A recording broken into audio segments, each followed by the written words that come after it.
Hey guys, and welcome to Quality Shot. I was originally going to do this as two separate videos for the semi-finals, but to be honest with you, given the time that ended up getting spent watching these matches, it was actually less than the combined time of the Felix versus Medvedev men's semi-final.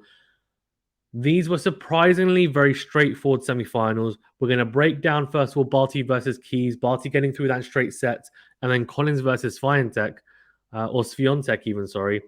Collins beating Swiatek in straight sets as well. An upset, for sure. Barty winning an upset? Not really, but the way that she won, very impressive. So we're going to go and touch upon Barty first, because I think that's the most important one. The reason why I say that is because she's the favourite, so I think it's fair to say that is one to go into. So Barty got it done, 6-1, 6-3, a breadstick there as well. And Madison Keys had really built her whole Australian Open campaign on big serving.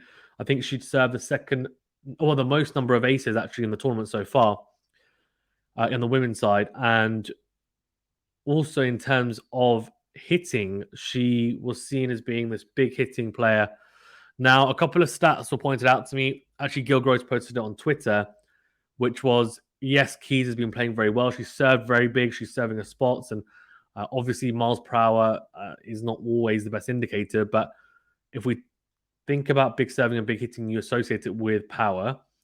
Barty was actually serving and has been serving 5 miles per hour quicker, or 6 miles per hour quicker, actually, sorry, on the serve than Madison Keys on average. And the forehand has also been hitting it cleaner as well in terms of MPH.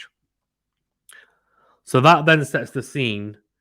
And Jessica Pegula, after losing the semi-final, said something along the lines of, Barty does everything we can do, but a little bit better. And I think that is a good indication of where she's at in the women's game. She just seems to be slightly above, at least slightly above everyone else on her own platform, really, at the moment. Yes, she can be beaten on a given day, but she seems to be the standout. She really does. She seems to be the standout player.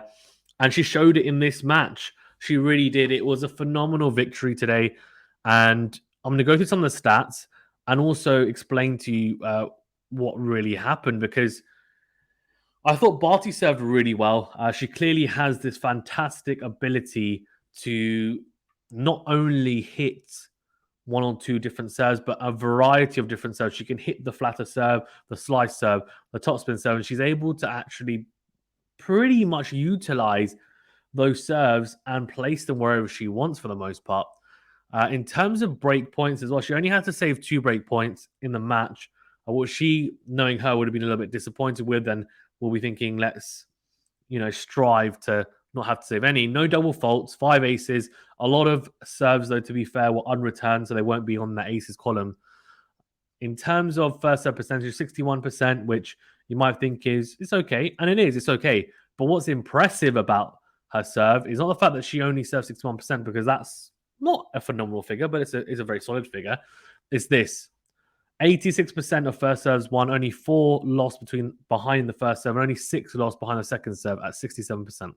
That's what, to me, really stood out. For Madison Keys, she actually had a superior first serve percentage in terms of first serves in, but in terms of first serve points won, look at this, less than half of her first serves, she ended up losing those points. More than half of her first serve points she ended up losing.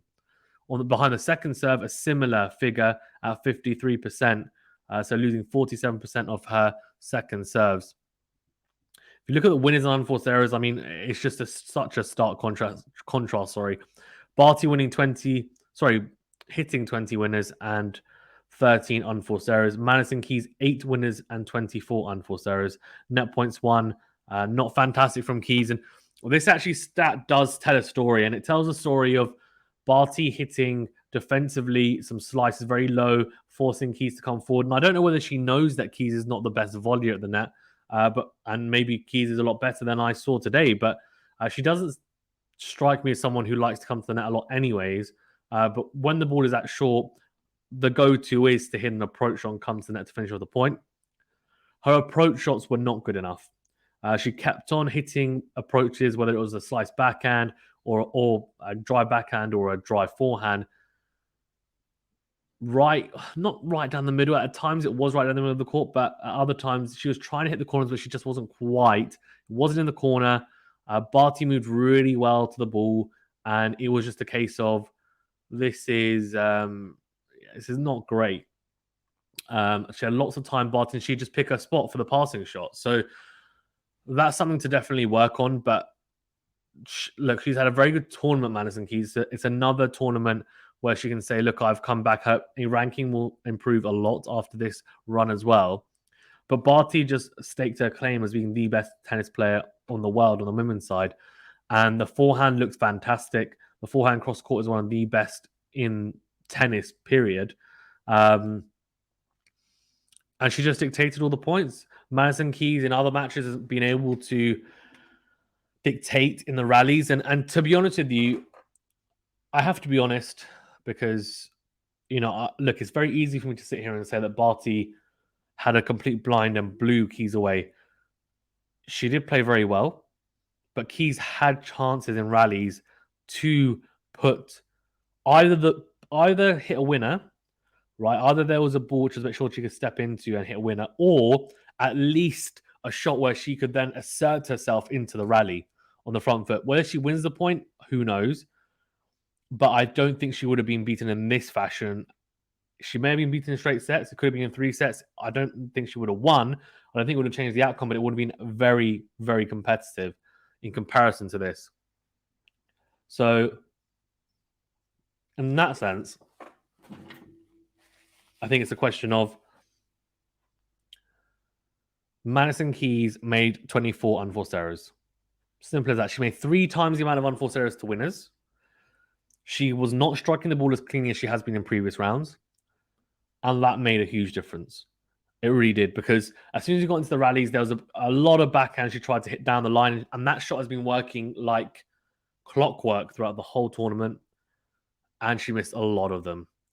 Barty slice, we know that the backhand slice is so versatile. The forehand as well, incredibly versatile, and she's able to just crunch through it at times. At 5 foot, I think she's at 5'5", she somehow manages to hit serves. There was a serve she hit, which was 190 kilometers per hour. Sorry, it was 180 kilometers per hour. I was thinking, what? And she was serving around that speed consistently. She is a phenomenal talent, and I can only see her winning Grand Slams this year. I wouldn't be about predictions, we'll see, but I would be surprised if she doesn't win at least 2. But we shall see. At least 1 anyway. I mean, that's like, it should be a given, really. As long as she stays fit and healthy and participates in all of them. Anyways, that's all from that semi-final. We're going to move on to Daniil Collins versus Daniil Collins versus Iga Swiatek. That was, to me, a much more surprising match in the way that it turned out. I actually had backed Swiatek. God, get a name right. I'd actually backed Swiatek to win in 3 sets. She lost the first set, and I thought, okay, well, she's got time to come back. She ended up getting absolutely blitzed, though, in the second set, 6-1. And the first set, 6-4, is misleading because it makes you think that there was a break of serve maybe late on or just earlier on, that was it. And then, okay, we just went forward. No, she was 4-love down in the first set. She then recovered to 4-2, got broken again. She had a chance to go to 4-3 and just be a breakdown, but she got broken again at 5-2. Danielle Collins had a chance to serve for the set at 5-2. She choked a little bit, to be fair. She had 3 set points. She didn't convert any of them. A couple of double faults and a mistake. 5-4, serving for the set, and she held her nerves. And all I can say is fair play to her, because she did really well to hold her nerves, considering she double faulted on some set points there, and she could have blown it easily and had a mental kind of almost breakdown. Obviously not in the sense that we normally associate with, but from a tennis point of view. But she didn't. She stayed nice and firm, mentally strong, and got through it 6-4. And then after that, really, it was very tough for Swiatek. It really was. She got broken in her first service game in the second set. And then it was just a blitzing. It really was 6-1. And she looked very irate. She looked very uncomfortable. There was a lot of kind of like huffing and puffing and kind of sighing. And she clearly knew and was frustrated with the way that, one, she was playing, but two, the way that Collins was playing so aggressively, hitting winners left, right, and center, not letting Swiatek breathe. The ground strokes just so crunching.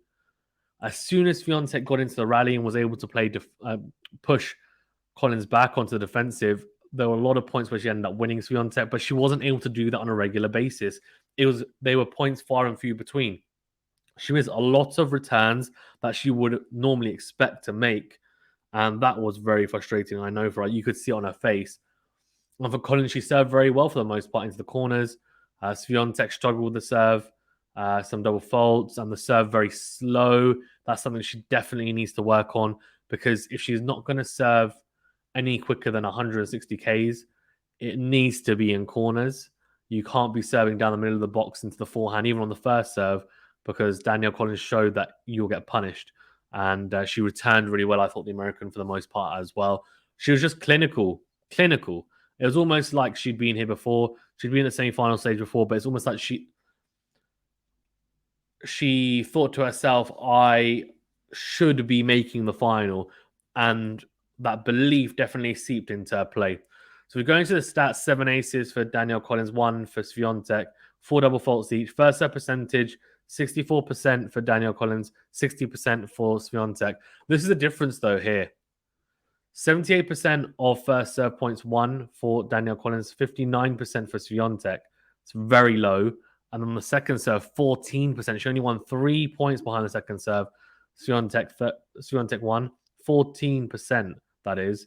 And for Collins, 39%. Winners and unforced errors. I mean, this kind of says it all, because going into this match, it was billed, and I billed it as the power hitter from the back of the court and the more versatile, dynamic player who really has better shot tolerance from the back of the court in Swiatek. That was not the case. Swiatek made just as many unforced errors as you can see there at 13, but hit one less winner than unforced error, so 12 winners. Collins hit more than double the amount of winners to unforced errors at 27. A huge difference there in consistency of play and form going into the match. It didn't help that the roof was closed as well, because Collins has an aggressive game. She hits a lot flatter. There's a very interesting stat that showed that both players were hitting the forehand and backhand at a pretty much exactly the same speed of the racket. But the difference was that Swiatek was hitting with a lot more topspin, which you would normally associate with being a very good thing, because obviously it gives you higher margin of error. But in this instance, Collins wasn't missing. And on these courts, if you're able to make those balls, they fly off the court, and that's why Medvedev is such a good hard court player, because the hard courts, they rocket off the surface. They really do. With the topspin, it holds up a little bit for your opponent. And that's why. Now, yes, she was still hitting with topspin, Collins, but just not as much. And that was the big advantage. She was hitting flatter, and she was somehow managing to hit the ball so deep. She was on her game for sure, the American. And she literally blew Swiatek off the court. It was a systematic dismantling of a former Grand Slam champion. Swiatek is still very young. It's her first ever Grand Slam semi-final on a hard court. Collins has been here before on a hard court for a semi-final at a Grand Slam. So, she's still got time, a lot of time, Swiatek, to get through and make sure that she is very much up to speed when it comes to the hard courts. But I think for Collins, it's going to be interesting to see, where she goes, because now she'll play Ash Barty in the final. She's 31 years of age. You just feel like this is her one opportunity. Will she get another opportunity as good as this? We shall see. I'll do a preview for that, though, the final, as always. Thank you very much, guys, for tuning in. Please do remember to smash the like button and subscribe to the channel if you haven't done so already. And I'll see you guys for the semi-finals of the men's. It's Nadal versus Berrettini, and, of course, Medvedev versus Tsitsipas. Cannot wait.